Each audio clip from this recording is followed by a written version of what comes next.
Hey everybody, it's your favorite movie chatter-upper guy hanging around the water cooler. I don't know, I really wanted to say that again after last week.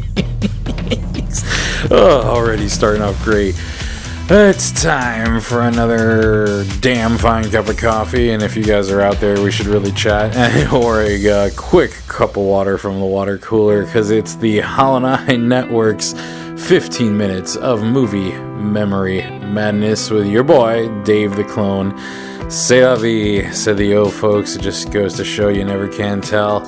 And if you're anything like me, you like your orange juice like you like your fiction pulpy.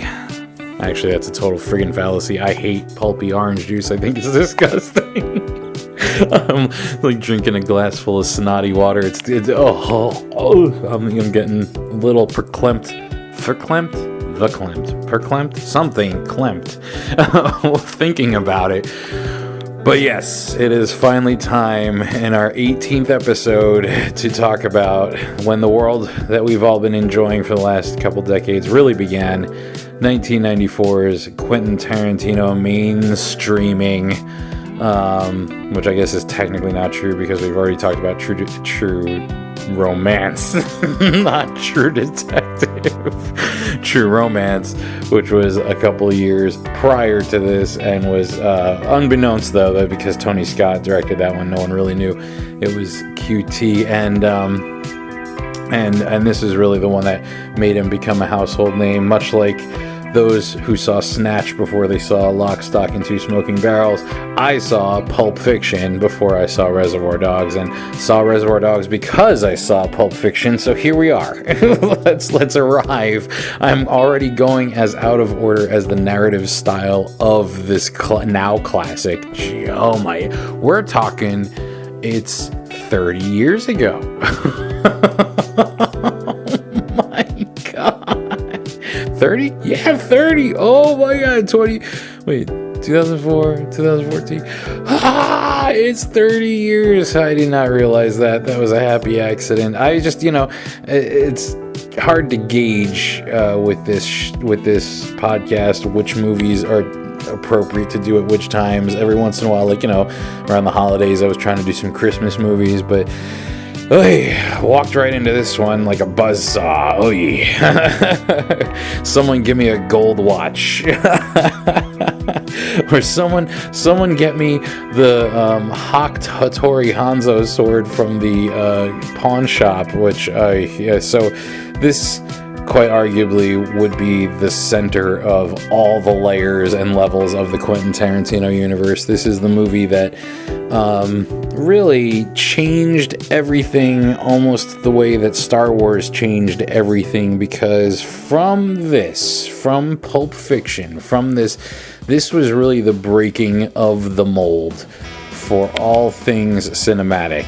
And I think for a long time since, there has been a concerted effort by those out there who consider themselves hip and underground talents, and even above ground talents. Yes, talents that are both living and dead. No, myself included. I'm not gonna say that it didn't happen this was my freshman year of high school, so this was a influential time for me, for sure. And I think it definitely set the stage for movies that were far more encompassing of a slice of life of characters that were existing in their own universe, and that we are learning an awful lot, and we are privy to an awful lot being told through mostly just the dialogue. And then we have these sort of shock value moments of action, disturbing action, not as much gory action, but there are moments in this movie that stay with you. And also, you could see a lot of cues. I mean, this is the first real exposure to the mind of Tarantino, right? The mind of Maresca, the mind of Quentin Tarantino, who for several years worked in a video store, was someone who I think embodies the sort of everyman of movie fans out there who've been, or it's just that he's a little bit older than me, so his I would say his kind of library, his inner lexicon of cool started a couple decades prior to mine. I, in general, happily receive the title aficionado for the way I became obsessed with film and TV, and something about coming to the phenomenon after it had already sort of hit a level of renaissance a couple decades before I was born, felt like for me when I was young, I was mostly playing catch up. I was mostly watching movies and watching TV shows, somewhat based on the fact that I was hearing about them being spoken about by the older people in my life, whether it was my parents, my uncle, my cousins, friends, older siblings, friends' parents, teachers at school. And so much like the way someone like Tarantino was absorbing the world and then drawing influence from those, I was in the absorption phase, but it really wasn't until movies like Pulp Fiction came out that it became the, okay, now it's time to influence. Now it's time to sort of pull this in and see if I can reach up and grab a piece of that energy spectrum that's kind of zipping by like one of the power lines in Tron.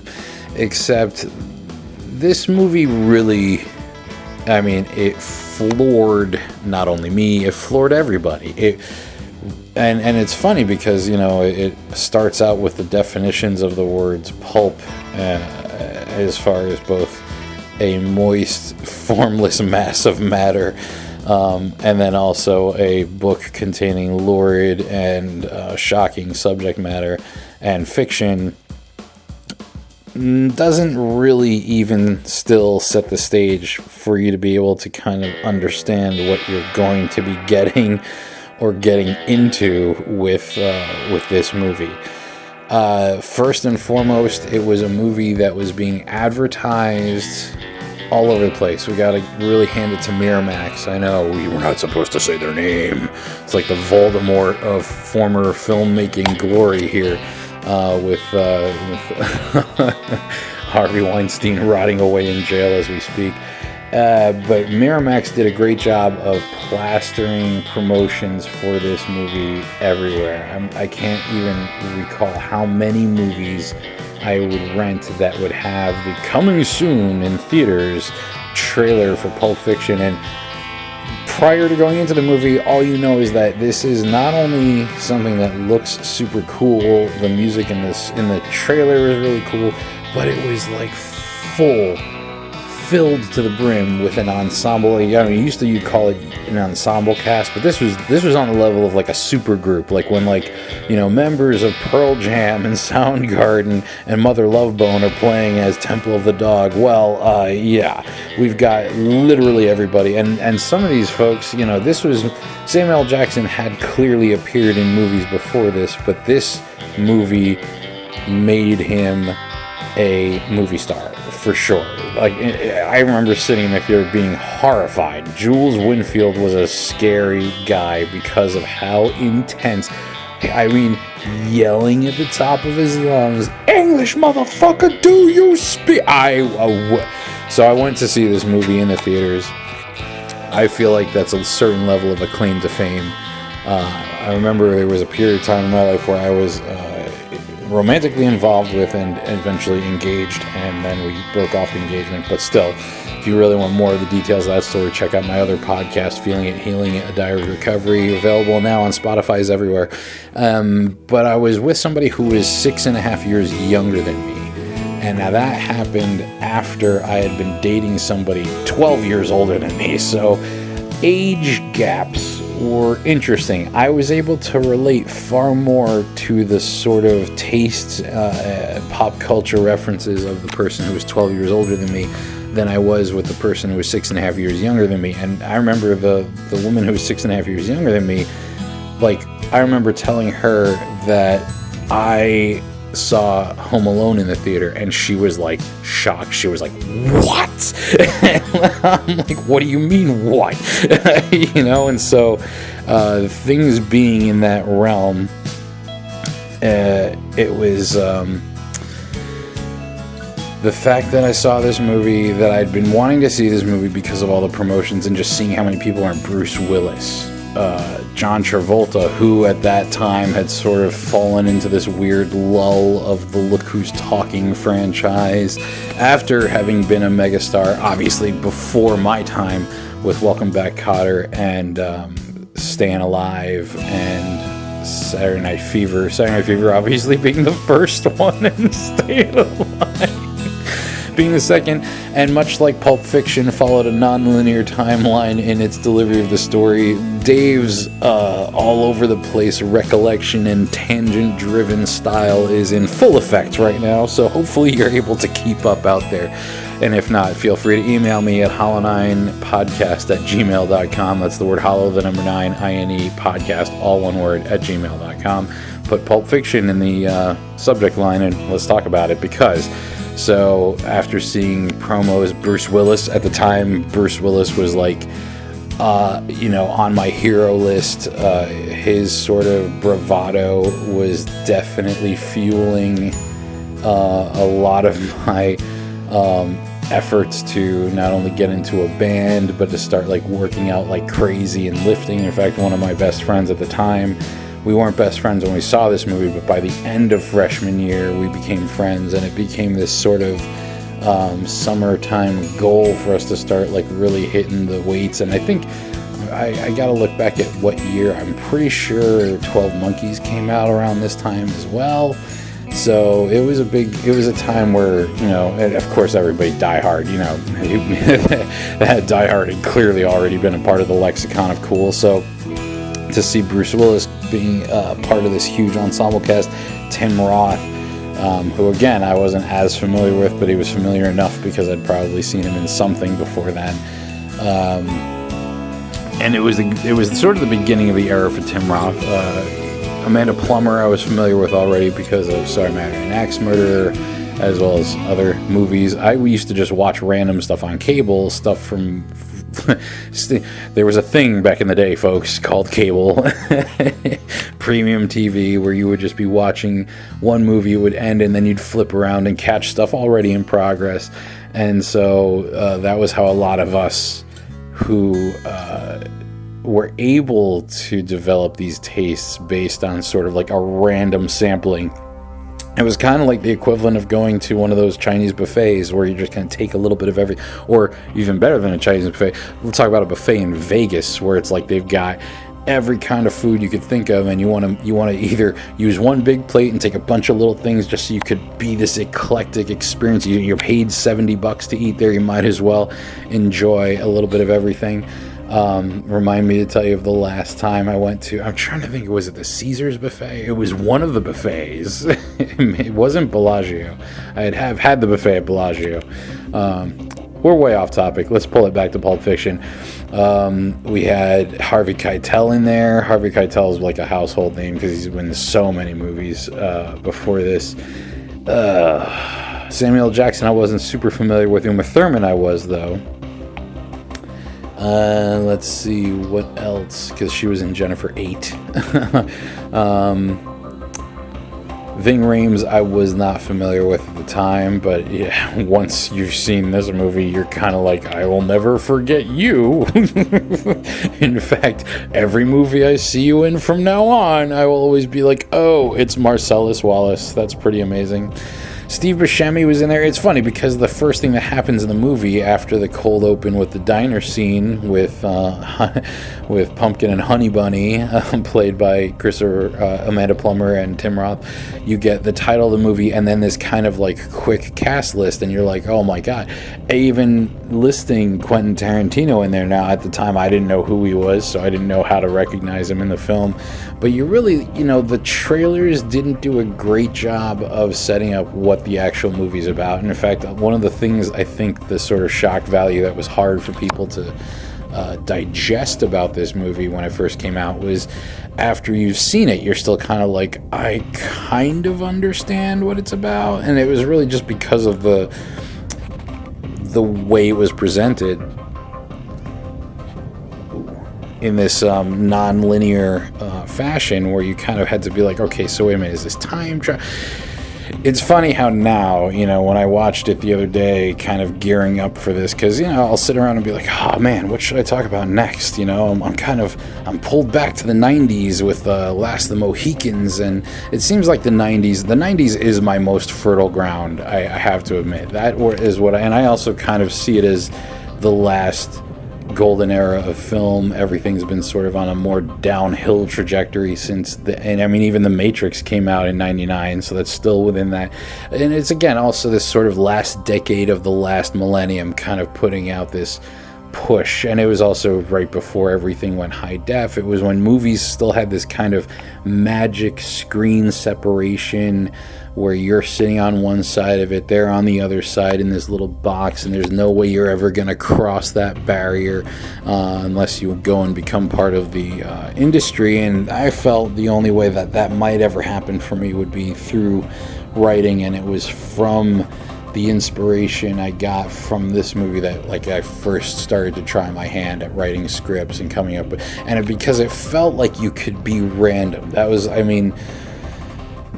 it's difficult to be talking about this. I'm almost like in Looper right now, where I have the younger version of my mind when I first saw it, and the 44-year-old version of my mind that has been so now inundated with the Tarantino wannabes who've tried to ape and mimic this style, and then also all the things Tarantino has done since that really, you could see the foundation that was laid with Pulp Fiction. But it wasn't even just with Pulp Fiction. To fully Tarantino this, let's fast forward to a scene at Jackrabbit Slim's, which is this kind of real nostalgia laden restaurant in the movie that two of the characters, Vincent Vega, played by John Travolta, and Mia Wallace, played by Uma Thurman, go to, and it's got the tables. Some of the tables are fashioned after 50s Chevrolet, convertibles. So you have cars. In fact, in Disney World in Florida, there's a sci-fi drive-in theater restaurant that feels sort of close to this. All the tables are designed like cars. Not quite on this. They don't have Marilyn Monroe or any other characters from the 50s. You don't have the Ed Sullivan impersonator doing a talent show or a twist competition, but you do have this sort of drive-in setup where you're watching classic sci-fi being run on a loop. It's you're not getting full episodes, you're getting a lot of trailers, and the whole inside of the place is made up like it's at night and you're at a drive-in. That's another thing from the past, folks. There were these things called drive-ins. I think there are a few places where some of these still exist, and I would really love to go to one. I'd love to go to one and watch Pulp Fiction at a drive-in, actually. But you used to drive in your car, and there would be a little speaker next to your parking spot that you would hang on your window, and this is how you'd watch the movie, on a giant screen that they would project it on outside. In any case, in Pulp Fiction, when they're at the restaurant, their waiter is Steve Buscemi, playing Buddy Holly. And he's kind of a crappy waiter, and it's even commented on by Vincent Vega. And having not seen Reservoir Dogs before Pulp Fiction, the sort of gag was not able to be enjoyed in real time until after the fact. So once Pulp Fiction's in the movie theater, you're like, oh my, wow, cinema will never be the same. How do I get more of this? And it was at a time where it sort of took a little while sometimes for movies. Definitely while it was in a theater, you wouldn't be able to get it anywhere. There was no internet. You couldn't torrent it or stream it anywhere, and you definitely couldn't pirate it yet.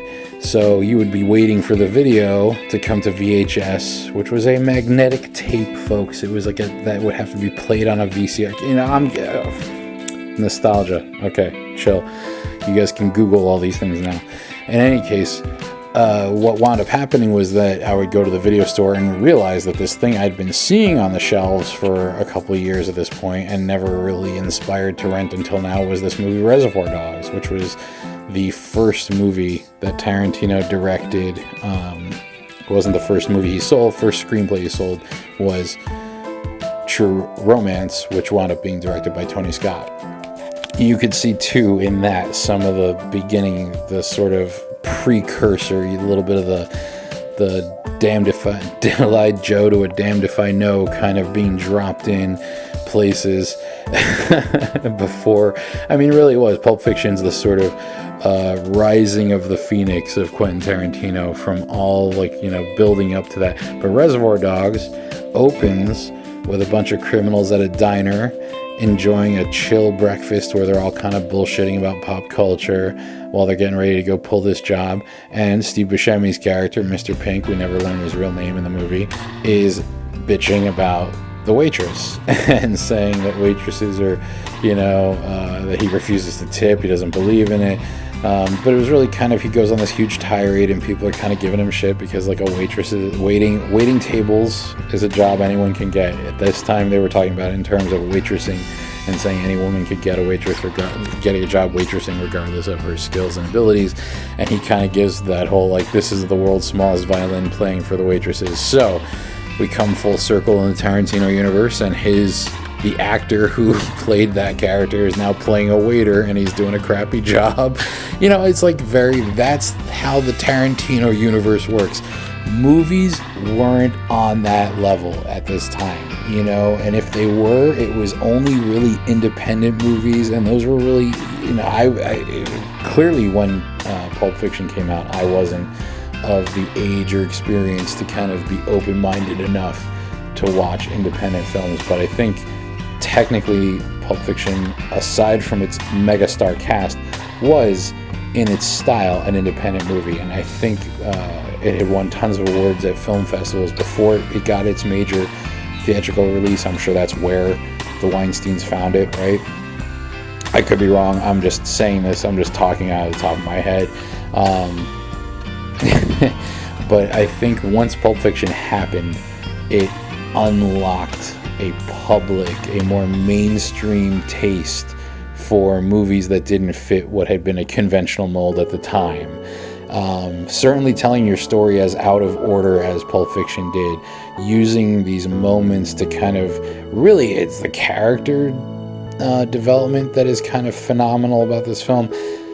And I'm talking about that now. That when I say that, that's something I can appreciate much better now at 44, having so many decades to gestate this. And it's not a movie I found myself often really having the sort of frame of mind to rewatch, because so much of it has been cannibalized, and then so many people have been sort of or attempting to be the next Tarantino. You know, there was a movie. There was a point where they weren't even trying to hide this. So there was a movie that came out, I think, in '96 or '97, called 2 Days in the Valley, and its tagline was "It out-pulps Pulp Fiction," which it clearly didn't, but it was trying to use a lot of the same elements, the non-linear storytelling. In fact, I feel like I read somewhere recently that the only reason Pulp Fiction played as well as it was because when you think about it on its face, it wasn't about anything earth-shattering, but it was the presentation that elevated the story, right? I mean, in general, the story is really kind of like a 2 days in the lives of a whole bunch of criminals whose stories intertwine and interweave with each other. And on its face, if it was just told straight, linearly, probably wouldn't have the same kind of, I don't know, feel to it. You know, to kind of, it was the weight of each element of the story being set up in the way it was by the scenes that would come before. You know, we sort of get a sense of the world, of the types of characters we're going to be dealing with that opening scene, right? It's these two people, they're boyfriend, girlfriend, husband, wife, some kind of weird relationship, right? And they're talking about should they rob the place or not. And through the course of their conversation, which, you know, this is also the beginning of kind of playing with how can we be offensive but have it be sort of more palatable because of the sort of cool factor of everything that's going on. A lot of racial epithets in the world of Tarantino, and I don't know why. It's not like people hadn't been using racial epithets before, but it always felt like it was in an action movie, and the people using it were like the bad guys. It was part of the costuming in the dialogue of bad guys. And here we have just every character at different times. I mean, we got N-bombs being dropped in this.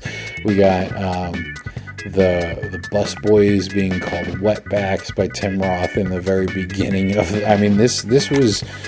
It was shocking from minute one till minute done, right? You know, and so, you know, they're talking about should they rob the place or not. We start to learn that they've been robbing liquor stores before this.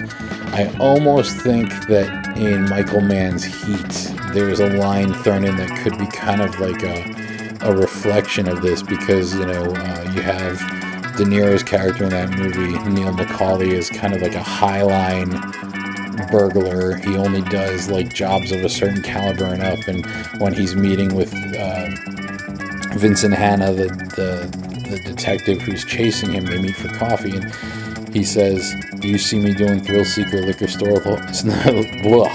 Wow, really good, Dave. Really good delivery. You see me doing thrill seeker liquor store holdups with Born to Lose tattooed on my chest? No, you do not, because I'm never going back. Meanwhile, here we have these guys who are just in Pulp Fiction finishing their breakfast, and it's released a year before, so probably wasn't a direct, unless he had seen Pulp Fiction. Michael Mann had seen Pulp Fiction at a film festival, possibly. See, now those are the kind of things that just in my mind, the greater universe of movies, the sort of Hollywood universe, I used to call it, like before we had established, like the MCU establishing a cinematic universe. I just thought movies in general all existed in this giant universe all their own, so that you could have these little, connection points where like this movie is a response to that movie, or just this moment in this scene is a response to that entire film over there. So who knows? Maybe that's true. Maybe it's a secret in my heart and my heart only, and now I've shared it with you, so it can be a secret in your heart too. Don't you? Isn't it why you tune in? Don't you love this? In any case, we go from them finishing their breakfast, and it's crazy because you see them interacting with the wait staff, and they're being all nice and everything, and then they're going to turn around and rob the place. Now, we have no idea any of the other folks in there, and so to continue to constantly be going all over the place, bouncing around this like a comet flying through the universe. After seeing this movie promoted for months and months and months, I finally, and this is going to now go into a category that I will start to refer to as movies I saw with my dad. May he rest in peace. And so it was like a random Saturday, and I think my mom and my sisters may have been away on like a Girl Scout thing, because it was just me and him for the weekend. And he was like, "Hey, you want to go see Pulp Fiction?" And I was like, "Yeah, can I invite my friend from next door?" Because we were just talking about that movie yesterday. He said, "Yeah, sure." So it's me and my buddy from next door, Harry, who is a year older than me, and my dad. We all go to see Pulp Fiction. And for the most part, it was like awesome until like one major scene happens, and then we didn't speak to each other. We didn't look at each other in the theater. And this is why I say once you've seen Pulp Fiction in the theaters with your father, you now have a new level of the way that the dynamics of your relationship work. There's pretty much nothing that can hit you out of nowhere or shock you after that. So that's a little gift I can thank Tarantino for. But again, too, that was another that I'm sure anybody who's as familiar with this movie as I am knows exactly what I'm talking about right now. And it was a time before mainstream films would have sequences featuring a major character who has been built up through the entirety of the film until this sequence where we actually see them getting sexually assaulted. That was part of a breaking of taboos that happened with this movie. And it's so deep into the movie that by that time, you've already been down so many roads, like the drug use in this movie was so highlighted. This is, again, you got to keep in mind, were pre-train spotting, right? So heroin wasn't something that a lot of the movie-going folk were familiar with beyond just seeing it in bags. You know, like it would be in the background, it would be on a table in a big room full of criminals playing cards or counting money. You wouldn't be getting into the nitty-gritty of like one of the main characters of the movie shooting up. But at the time, I also wasn't aware enough to realize that, you know, when Travolta's character, Vincent Vega, when we first see him in the car with Samuel L. Jackson playing Jules Winfield, these sort of two hitmen who are on their way to conduct some business at the beginning of the movie, he's talking about coming back from Amsterdam. And they're talking about, you know, hash being legal in Amsterdam and how the cops in Amsterdam don't have the right to search you. Basically, you know, introducing the mainstream movie-going public to sort of the less seedy side of the drug culture, right? But what I didn't pick up on is that he probably got hooked on heroin while he was in Amsterdam. And so when he comes back after we see them conduct their business, which is the retrieval of this briefcase that glows when you open it, the theories. So this was maybe early days of the internet, now that I think about it, because I definitely remember going on to some kind of a web forum called Quentin Tarantino, A God on Earth, or something along those lines. And there were all these theories about what's in this briefcase, right? What's in the briefcase in Pulp Fiction? And in fact, I've heard Samuel L. Jackson on interviews, I believe, especially on Howard Stern, where people were allowed to call in and ask questions, and somebody asked what was in the briefcase in Pulp Fiction, which I think is kind of, actually, to be honest, a sort of an uninspired question. And he was just like 3 light bulbs and 2 heavy-ass batteries. So, yes, okay, technically that's what was in the briefcase. That's what would glow. But, you know, we didn't know what was in the briefcase. You know, all we see is the briefcase from behind when it's being opened. We see the lid. We don't see inside ever throughout the entire movie. And it's opened a couple times, and all it does is cast this golden glow.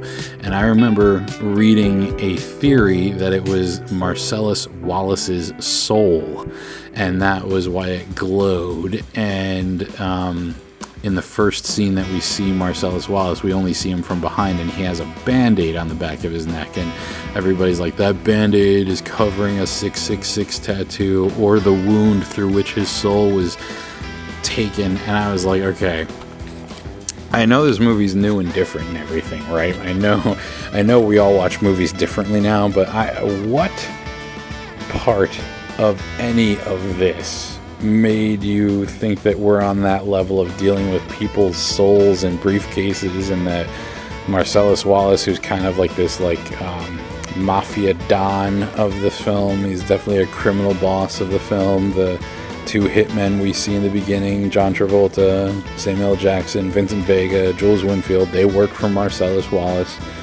whose wife is Mia Wallace, played by Uma Thurman. And, you know, there's nothing in the movie that really, I mean, it's called Pulp Fiction. It's like supposed to be gritty. I mean, there's a certain level of energy to the crime world we're in, but there's certainly nothing that is supposed to be bringing in this kind of spirituality that would even justify thinking that it was somebody's physical soul in a briefcase. I always thought it was either like the diamonds that I would eventually learn were the goal of the heist in Reservoir Dogs, and in sort of seeing the interaction of the Tarantino universe, I feel like that might make more sense. I thought it was gold. The fact that when people look at it, they have this sort of reverence for whatever it is, does kind of speak volumes to it possibly being something more, but I still felt like it was such a leap to say it was somebody's soul. In any case, so there's a briefcase that glows. There's Jackrabbit Slims, which is kind of like, as Vincent Vega says, a wax museum with a pulse. We also have this gold watch as a sort of totem in the movie for Bruce Willis's character, who's butch I forget what his last name is, Wilcox, I think.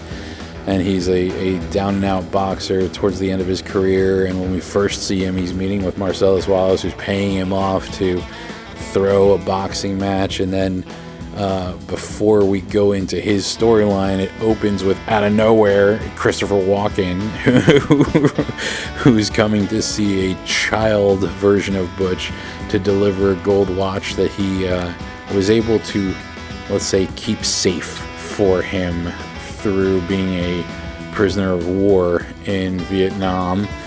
And it's kind of wild, the story he tells.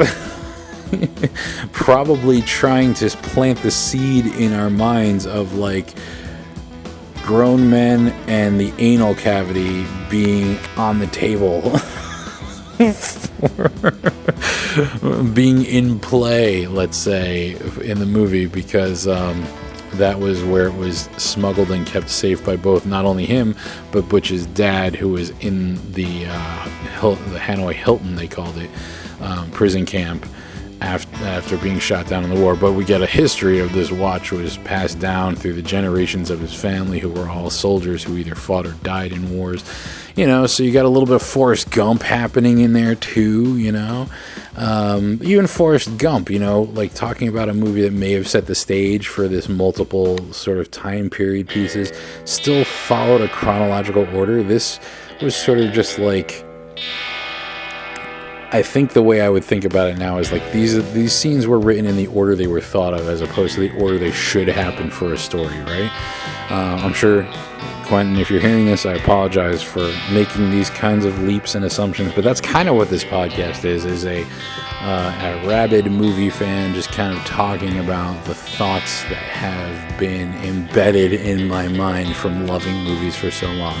So when we talk about movies the way we would have talked about them at the table, in the cafeteria for lunch in high school, or around the water cooler at work, you know, that's where people would propose ridiculous and psychotic theories as well. Now, I'm not in any way trying to say that the theories I have are ridiculous and psychotic. I like to think that they're a little bit on the more introspective side from someone who looks at the way movies work, and in some ways betraying. One of the things I used to love about loving movies was, you know, it was you're kind of somehow being able to be a part of this world that isn't real. And, you know, it sort of begins to lose a little bit of that magic when you start looking at, like right now I'm watching a scene where it's two people sitting across a table from each other, and it's cutting back and forth between close-ups of them. Now, I know that they filmed this multiple times. Maybe they filmed it with two cameras, but I think from the angle, there's no way they would have been able to cheat this. So they had to film this multiple times, once to get all of her shots, once to get all of his shots. So this movie was this scene was constructed from footage that, if you watched it by itself, would be incomplete on either side. And it's only once it's edited by the late great Sally Menke that it becomes this magical moment. But when you're watching the movie, you don't think about that. when you start to break it down into how did they do this, it starts to lose some of that mythical quality to it. And so I try to still talk about these movies in terms of preserving that, like what made it special, what made it magical. For sure, not only the nonlinear storytelling of Pulp Fiction, but the dialogue. The way we would learn so much about characters through the things they were saying, the way they were responding to each other, but the fact that the dialogue felt like it was on first watch. I'm trying to remember what this was like watching it for the first time, and it's as much as I can remember certain elements, like going with my dad, being shocked by the anal rape scene.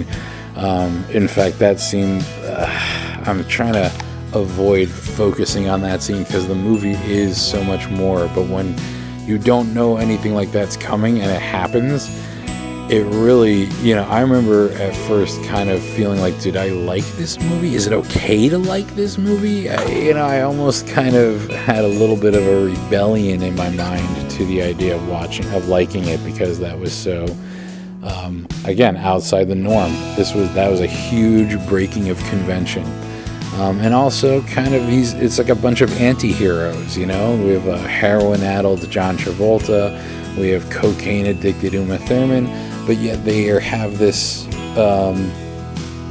allure to them, like the glow. This was the beginning of the anti-hero era, you know. If you go back and watch Reservoir Dogs after this, and you're kind of like, wow, man, he knows how to, Tarantino knows how to make these people who walk on the wild side look heroic, you know. I mean, I don't think anybody watches Reservoir Dogs without feeling a little bit like Mr. White could have been like one of your uncle's friends or one of your dad's friends from work. You know, he almost had that kind of, yeah, he's a career criminal, but he cares about the younger guy that he's trying to sort of mentor in a way, and the sort of the hip way that these characters all relate to each other.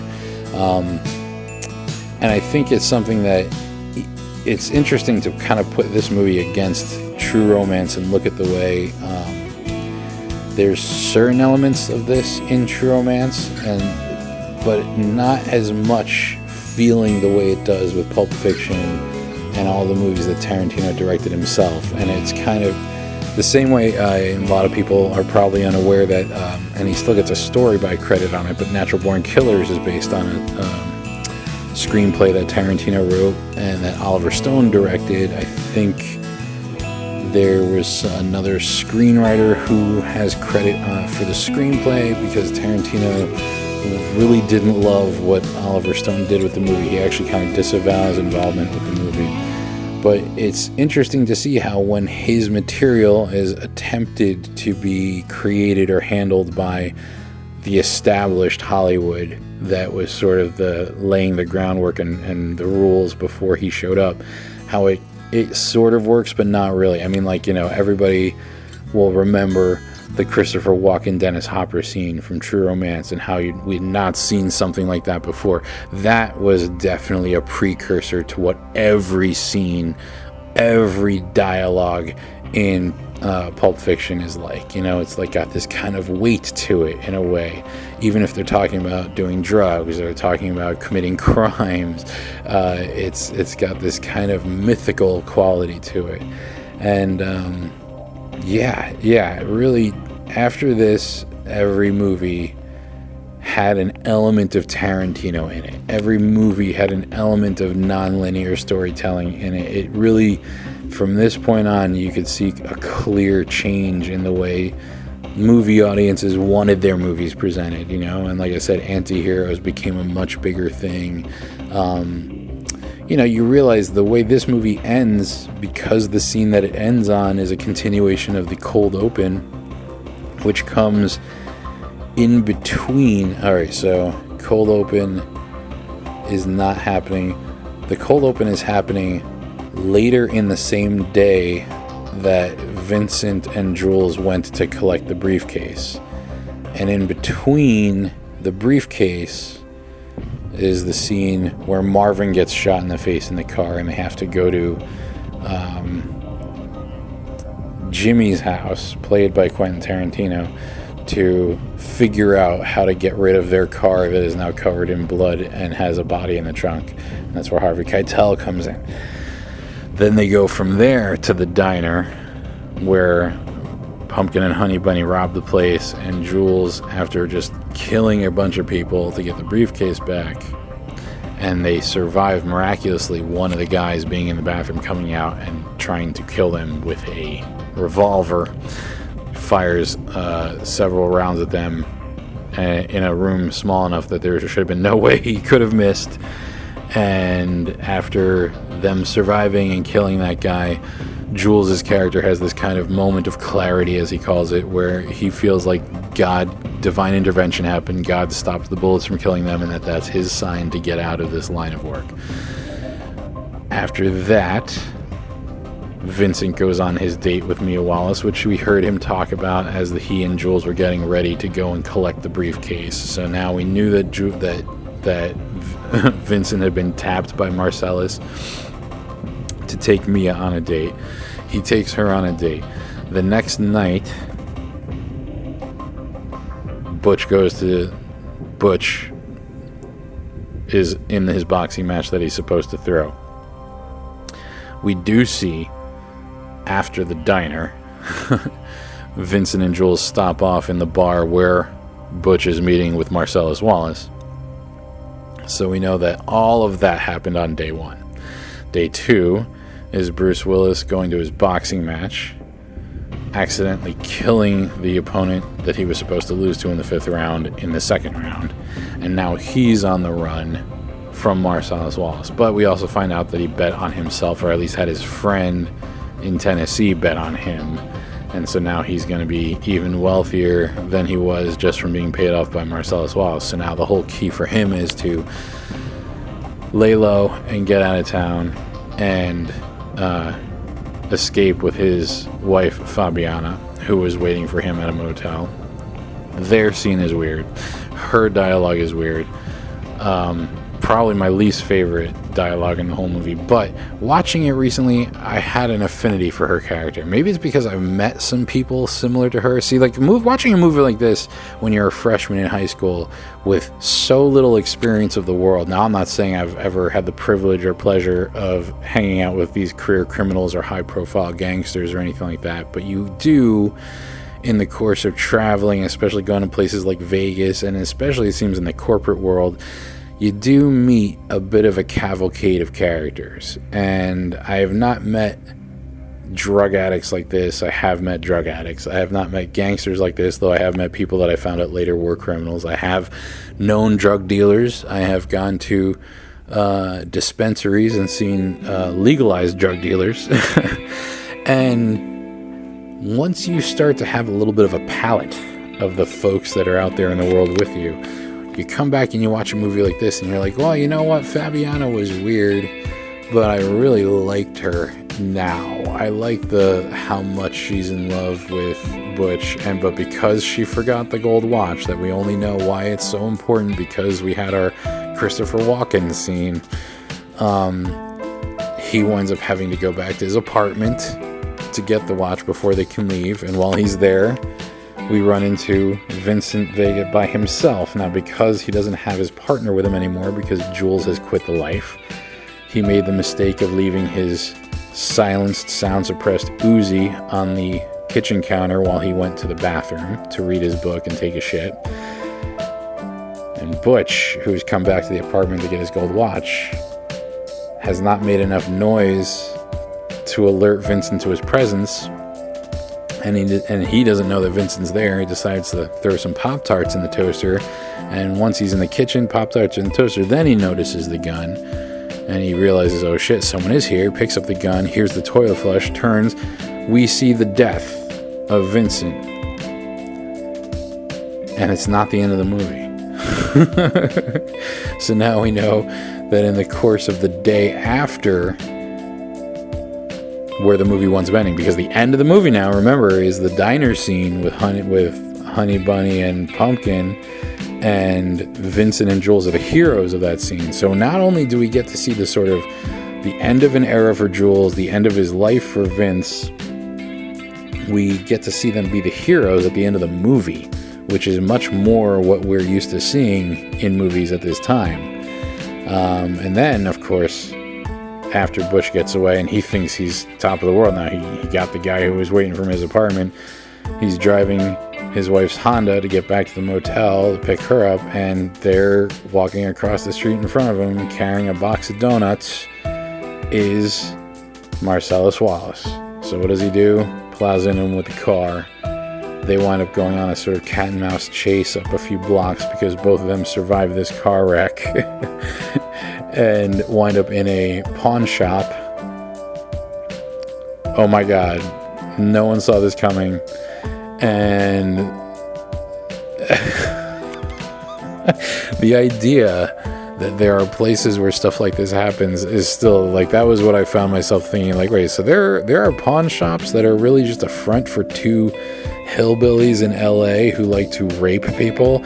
Because that's what happens. I mean, the pawn shop owner calls Zed, who is played by the dude who played Dorian Tyrell in The Mask, right? So he's another one. Ever since Pulp Fiction, anytime I see him in a movie, I'm like, oh, that's Zed. Zed likes to fuck dudes. Zed likes to rape people.